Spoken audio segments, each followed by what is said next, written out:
ঘুরতে যাওয়ার বাড়াবাড়ি নিয়ে এটা আর একটা ব্লগ। এইবারে আমাদের প্ল্যান ছিল ব্যানফ শহরে যাওয়া, যেটা অ্যালবার্টা প্রভিন্সে অবস্থিত।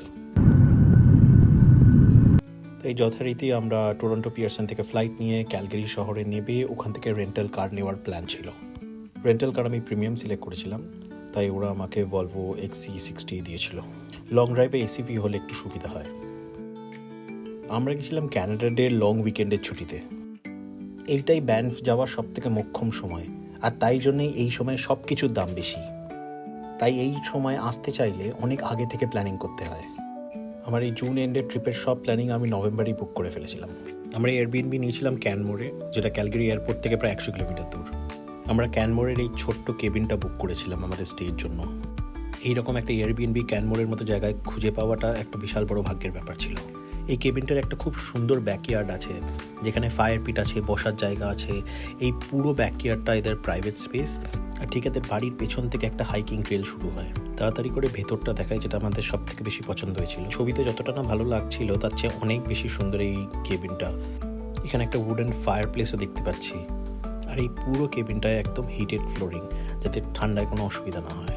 আর রুম যদি অগোছালো বা অপরিষ্কার হয় তাহলে আমাদের খুব অসুবিধা হয়, তো সেইটা এখানে চিন্তা নেই। কিন্তু রুম যতই সুন্দর হোক না কেন, আমরা কিন্তু রুমে বেশিক্ষণ থাকিনি, শুধু রাতের এসে ঘুমটুকু। আমরা সব থেকে বেশি যে জিনিসটা কাজে লাগিয়েছি সেটা হচ্ছে রেফ্রিজারেটর, কারণ এখানে আমাদের জল, কোল্ড ড্রিঙ্কস সব ছিল। রুমে এসে স্নান করে ফ্রেশ হতে হতে বেলা হয়ে গেছিল, তাই আর সময় নষ্ট না করে আমরা সোজা বেরিয়ে গেলাম লেক লুইসের উদ্দেশ্যে। লেক লুইস আছে ব্যানফ ন্যাশনাল পার্কে, আর এখান থেকে প্রায় 1 ঘন্টার মতো drive.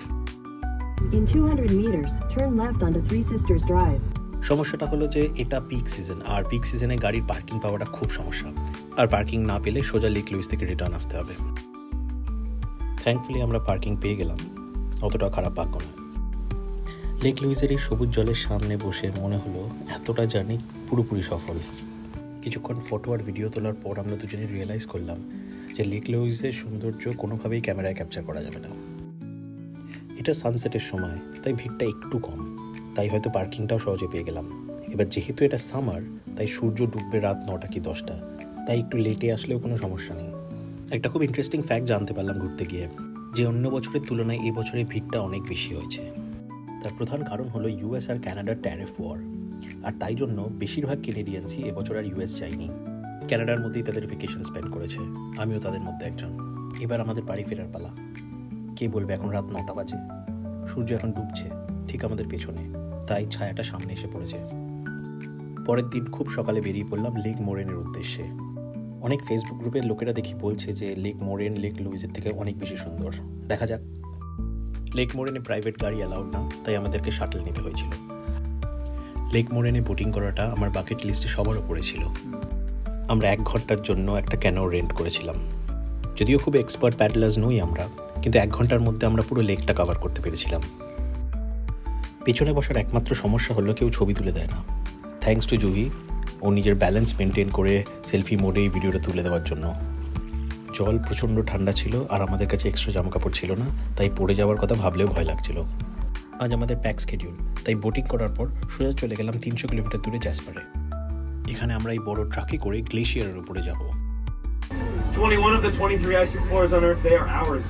The other 2 recently stationed in Antarctica performing some very impressive research. সত্যি বলতে বলে বোঝানো যাবে না কতটা সুন্দর ছিল এই এক্সপিরিয়েন্সটা। চারিদিকে পাহাড়, আর মাঝখানে এই গ্লেশিয়ার, তার উপরে 5টা ট্রাক, আর জাস্ট আমরা। মোটামুটি দুপুর অবধি এখানে থাকলাম, তারপরে এবার ফেরার সময়।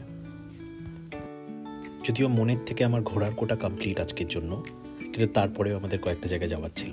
তার মধ্যে এই একটা হলো স্কাই ওয়াক। একটা ট্রান্সপারেন্ট গ্লাসের ওপর দাঁড়িয়ে আছি আমরা কয়েক হাজার ফিট ওপরে। খুবই সুন্দর লাগছিল, কিন্তু আগেরগুলোর মতো নয়। আমাদের প্যাকেজের সাথেই এসেছিল। এইটা কিন্তু অ্যাভয়েডেবল। আমাদের পরের দিনের মেইন অ্যাট্রাকশন ছিল এই ব্যানফ গন্ডোলা। এই গন্ডোলা রাইডটা পাহাড়ের ওপর থেকে শুরু হয়, এখান থেকে আরও 2500 ফিট ওপরে যায়। একটা গন্ডোলাতে 4 জন বসতে পারে, তাই আমাদের ছাড়াও আরও 2 জন ছিল আমাদের গন্ডোলাতে। টিকিট কেটে বিশাল লম্বা লাইনে দাঁড়ালাম, কিন্তু লাইন খুব তাড়াতাড়ি শেষ হয়ে যাচ্ছিল। এখানেও আমরা সানসেট টাইমটা চুজ করেছিলাম, তাহলে রোদও কম হবে, প্লাস ওপরে আমাদের ডিনার করতেও সুবিধা হবে। সত্যি বলতে আমাদের দুজনেরই হাইটে খুব ভয়, মাঝে মাঝে ভয় লেগেও যাচ্ছিল যখন গন্ডোলাটা একটু নড়ে উঠছিল, কিন্তু চারিদিকে এত সুন্দর সিনারি যে আমরা ওটা দেখতেই ব্যস্ত হয়ে গেলাম। একদম ওপর অব্দি যেতে আমাদের 8 মিনিট লাগলো। আমরা গন্ডোলাতে না এসে আমরা পুরোটা ট্রেক করেও যেতে পারতাম, কিন্তু আমরা অতটা অ্যাডভেঞ্চারাস নই, তাই এইবার ওটা থাক। আমরা যে পাহাড়ের ওপর এসেছি এটাকে বলে সালফার মাউন্টেন। আর এই সালফার মাউন্টেনের সব থেকে বড় স্পেশালিটি হলো এখান থেকে পুরো ব্যান্ফ টাউনটা খুব সুন্দরভাবে দেখা যায়। আর এখান থেকে যে কটা ছবি আমরা তুলেছি প্রত্যেকটা এআই জেনারেটেড মনে হয়েছে। আজ সানসেট রাত 10টায়, তাই সানসেট হওয়ার আগে আমাদের কিছুটা সময় আছে। এই পাহাড়ের ওপরে দুটো খুব সুন্দর রেস্টুরেন্ট আছে। ক্যাফে বিস্ট্রোটা একটা ছোট পাব, আর নর্দার্ন লাইটসটা একটা বাফে রেস্টুরেন্ট।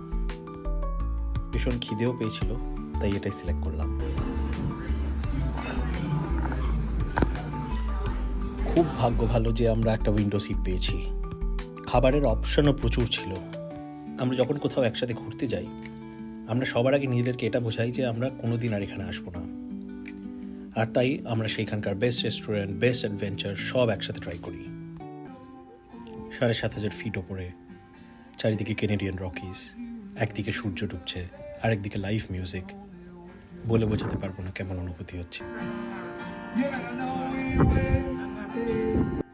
এবার বাড়ি ফেরার পালা। বাড়ি মানে একেবারে বাড়ি, টরন্টোতে। কালকে সকালে আমাদের ফ্লাইট। আমরা নিজেরাই বিশ্বাস করে উঠতে পারছি না যে 3 দিনের মধ্যে এত কিছু আমরা কিভাবে কভার করলাম। পরে যদি আবার কখনো সুযোগ হয় ডেফিনেটলি আবার আসবো। এখন পর্যন্ত এই অবধি আমার ব্যান্ফ ট্রিপ।